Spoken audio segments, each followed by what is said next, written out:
जी। तो अब सवाल ये कि पुल बैक, जैसा अभी रजत कह रहे थे कि पुल बैक शुरू तो हो चुका है, लेकिन इसकी सीमा आगे कहां तक रहेगी, इस पर बात करते हैं।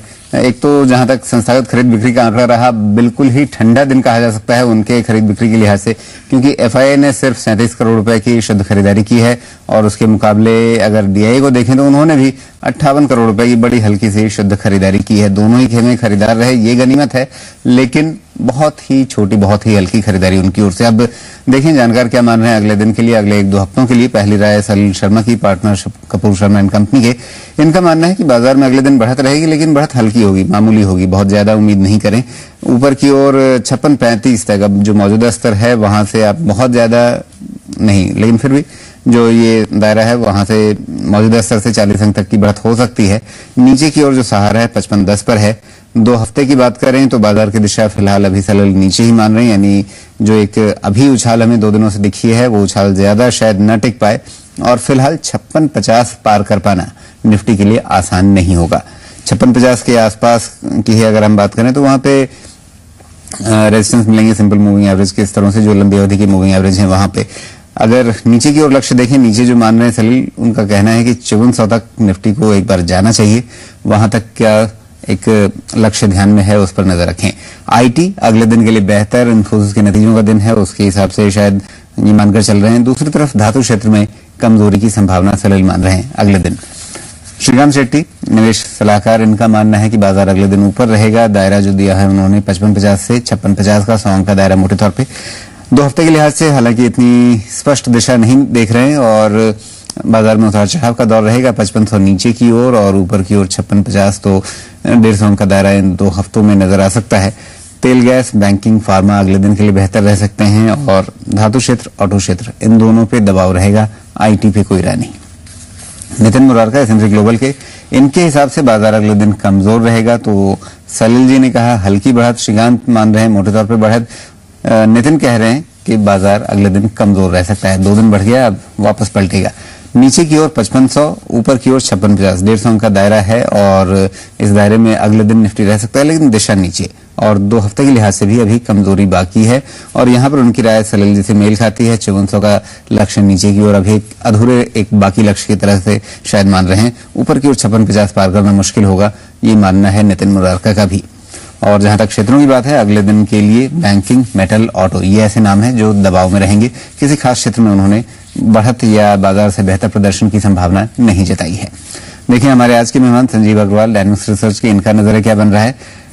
बाजार में अगले दिन उतार चढ़ाव यानी दिशा उतनी साफ नहीं, तो बिल्कुल साफ तौर पर अगले दिन के लिए बहुत ही असमंजस है। मामूली बढ़त, दिशा ऊपर, दिशा नीचे और उतार चढ़ाव, तो ये नजरिया अगले दिन का बन रहा है, जहां कोई साफ भविष्यवाणी करना या अनुमान लगाना बड़ा मुश्किल। 55-20, 56-50 इस दायरे में संजीव मान रहे हैं अगले दिन का दायरा।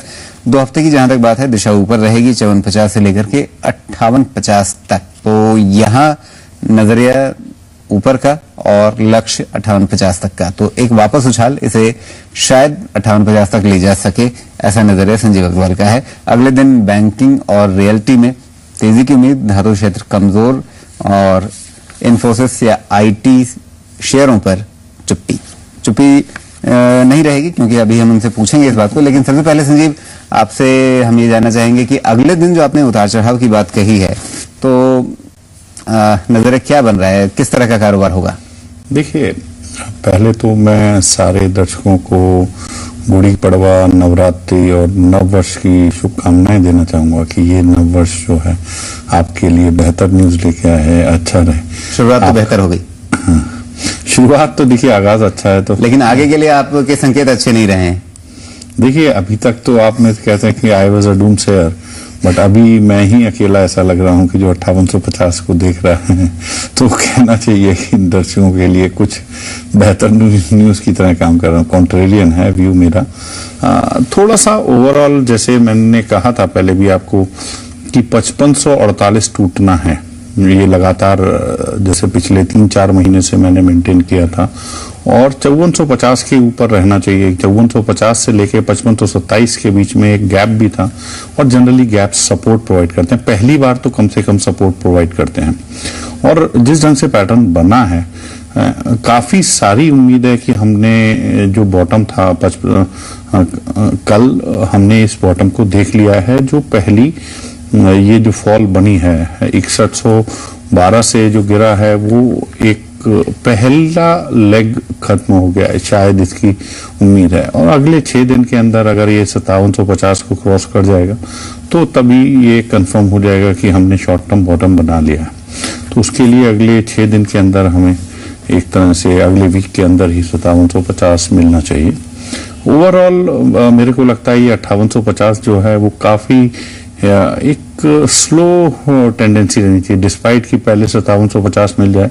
मेरे को लगता है ये 5600 या 5550 से के लोअर साइड में और अपर साइड में 5850 5900 उस रेंज में ये काफी स्लो चलेगा, क्योंकि इसमें जो टाइम वाइज है मेरे हिसाब से 2 से 3 महीने भी लग सकते हैं।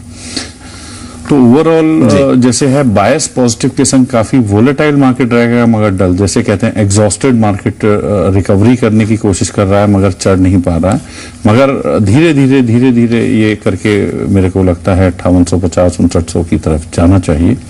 ओवरऑल ये एक जब जिसे कहते हैं हम पुल बैक या बी लेग अगर कहें तो उसके बाद जो है फिर से दोबारा से रिन्यूड वीकनेस आएगी, तो एक तरह से ये पुल बैक जो बनेगा 5850 के लिए उन लोगों के लिए जिन्होंने अपने इक्विटी एक्सपोजर को कम नहीं किया था उनके लिए एक अच्छा मौका होगा कि वो अपने इक्विटी एक्सपोजर को कम कर सके। जी, अब जरा बिल्कुल ही छोटे अवधि के लिए थोड़ा देख लेते हैं निफ्टी और सेंसेक्स दोनों की कुछ तस्वीरें। और यहाँ पे अगर हम सबसे पहले देखें कि सेंसेक्स निफ्टी की ताजा तस्वीर क्या कह रही है, जो पहला चार्ट हम देखेंगे सेंसेक्स का, यहाँ पे सेंसेक्स के चार्ट पे ध्यान दीजिए कि 10 दिनों के सिंपल मूविंग एवरेज के आसपास अब एक बाधा मिलेगी।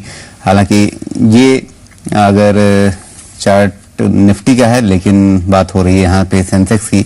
दैनिक चार्ट पे अगर देखें तो 10 दिनों का जो सिंपल मूविंग एवरेज है वहां, और साथ ही जो इसकी नवंबर 2012 की जो तलहटी है और साथ ही जनवरी का जो शिखर है उसकी 80% वापसी का स्तर है 18,646 के आसपास।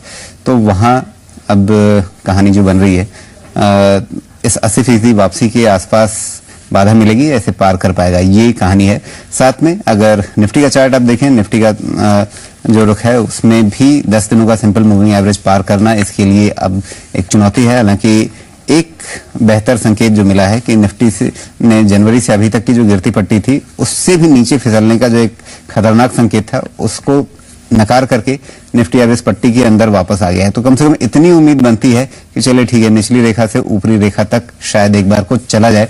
और संजीव, ये जो आप ऊपर वाली ट्रेंड लाइन देख रहे हैं वो आपके अनुमान से यानी 5850 तक की जो आप पुलबैक की संभावना दे रहे हैं उससे ये ट्रेंड लाइन काफी मेल खाती है।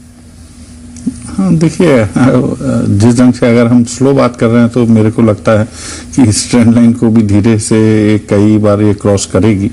मैं ओवरऑल इसे बाय सिग्नल ना समझ के मैं तो ये कहूंगा कि जो पैटर्न अभी बन रहा है फिलहाल, तो इस ढंग से देखेंगे कि अभी जो बायस नेगेटिव ट्रेड कर रहे थे, मैंने पिछले प्रोग्राम में भी आपको बताया था कि अब हम यहाँ केवल प्रॉफिट बुक करेंगे और बाय आने का इंतजार करेंगे। तो वो सिग्नल काफी एक्चुअली कल जब मार्केट टूटा था और उसके बाद जो बाउंस बैक होना शुरू हुआ था तभी ऐसा लगने लगा था कि मार्केट यहाँ से तेज हो जाएगा। तो ओवरऑल हमारा बायस पॉजिटिव है और इस समय जैसे हम लगभग सारी ही पोजीशन हम शॉर्ट की खत्म कर चुके हैं। ओवरऑल देख रहे हैं कि जो शेयर्स में अच्छा लग रहा है, निफ्टी, बैंक निफ्टी तो एक डेफिनेटली इंडेक्स होते ही हैं, उसके अलावा सेलेक्टिव शेयर्स में हम अपनी बाइंग पोजीशन बना रहे हैं। चलिए उसमें आगे चुनिंदा शेयरों की बात करेंगे, कहां पर वापस उछाल के नजरिए से खरीदारी की जाए, इन सब की बात, लेकिन छोटे से ब्रेक की बात।